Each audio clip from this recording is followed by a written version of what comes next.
Hello, and welcome to the podcast for the day where I don't say swear words because I'm at a particular work location of my beautiful wife.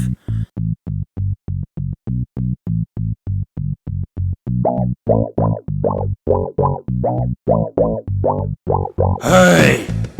I pissed myself! I need some help! Alright, so we have some burning questions today from our viewers that I have been meaning to answer for all of you since my last podcast. The first question I have for all of you: Are podcasts art? Are podcasts considered art? The question is not if it is considered art, but is it certainly art? The only podcast that I could truly think of in the modern era as being truly art is the Tua of the Hawk. The Hawk of the Tua.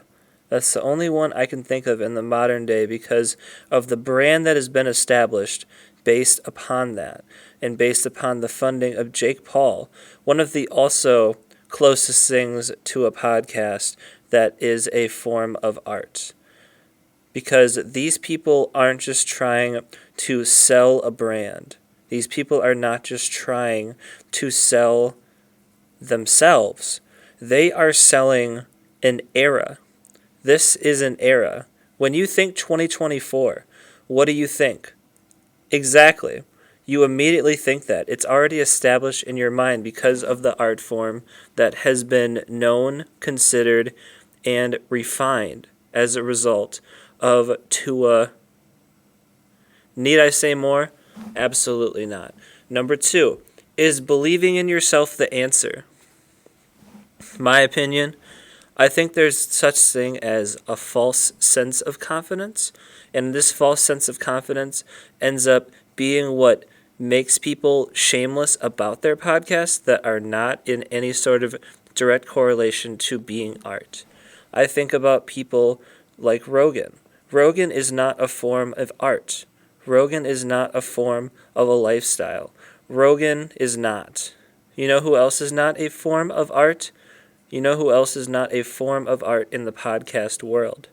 There's only one other one I can think of, and the only other one that I cannot think of is Andrew Schultz. Andrew Schultz is not a form of art. Andrew Schultz is a bunch of yes men talking around saying absolutely nothing. It's like that lyric in the song by Talking Heads when he says, "You're talking a lot, but you're not saying anything." And what they rely on, what the backbone of that podcast is a bunch of yes men laughing and fake laughing at each other's jokes because they are on drugs. That is what is happening. Number 3, will learning become illegal? Number 3, will learning become illegal? Not just in the United States, but in the world as a whole. Will every book be banned? Fahrenheit 451, let's talk about it. Will the temperature become higher than 451 degrees? Will that ever happen?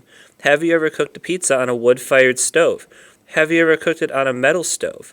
Have you ever been punched in your face? I have. I've been punched, slapped, and kicked around to the point where I don't think anything is legal anymore. I don't feel anything. Number 4, will water become cleaner using soap? Do we need water filters? Do we need to start using water filters? Do we need to stop using water filters? Will the capitalization of water filters become less and less frequent? Will it continue? Will it not even matter how clean the water is? Because it's all gone. I need a minute to catch my breath here. It's been a little bit of a long morning. I just drank a lot of coffee. Number 5, putting a dry erase marker in the dryer. Will it make the marker drier? Or will the dryer become a marker? Will the marker become a dryer, or the dryer, will it become a marker? Let's find out. Number 6, is it a colander or is it a strainer? Or can it be both at the same time? Can I refer to it as a colander strainer? Or can I refer to it as a strainer colander? This is an appropriate podcast for everyone who is losing their mind. Number 7, signing your name in 2025 doesn't matter. Putting everything in writing doesn't matter because everything is digital. So if you put your name in writing anywhere you go, it doesn't matter in the first place, especially if you don't actually date that signature, because most filings need a signature and a date as well. So let's think about that for a moment. Now stop thinking, and remember that you don't have clean water right now because you are not using soap to clean your water. Number 8, the band, the 1975, tries to make songs that sound like the 1980s. So why is their name the 1975 if 1980s is the sound that they are going for? Is David Bowie going to be resurrected to tell him this information? Or do I have to just do it in the modern era because I am a pioneer? Because I am the one to speak upon the things that really matter. Number 9, trivia is a more profitable and efficient industry than comedy. So here's the thing about trivia. Everything is already written out for you. Everything is already established for you when you go to a trivia gig. I recently started doing a trivia gig. Doing this trivia gig has been really, really good for my riffing and for my public speaking skills because everything is already written for me, and then I can just read the audience as I'm speaking, as I'm doing this. These are the real questions. But yeah, in my opinion, I haven't had an opinion yet this entire podcast, so let me have an opinion finally. Trivia is more profitable, efficient, and easy than comedy. Comedy requires a little bit more thinking and writing, and therefore more social and mental and emotional bandwidth. Sometimes I don't hold that bandwidth, but you don't need to have as much bandwidth when you are hosting trivia.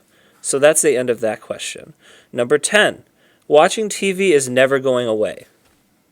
Watching TV is never going away because you're always going to be watching a TV. Are you sometimes watching a monitor? Are you watching a monitor while you're watching TV? Do you have Netflix on your computer browser? Is that watching TV? Have a great day. Have a great Saturday. But before I leave, what are your thoughts?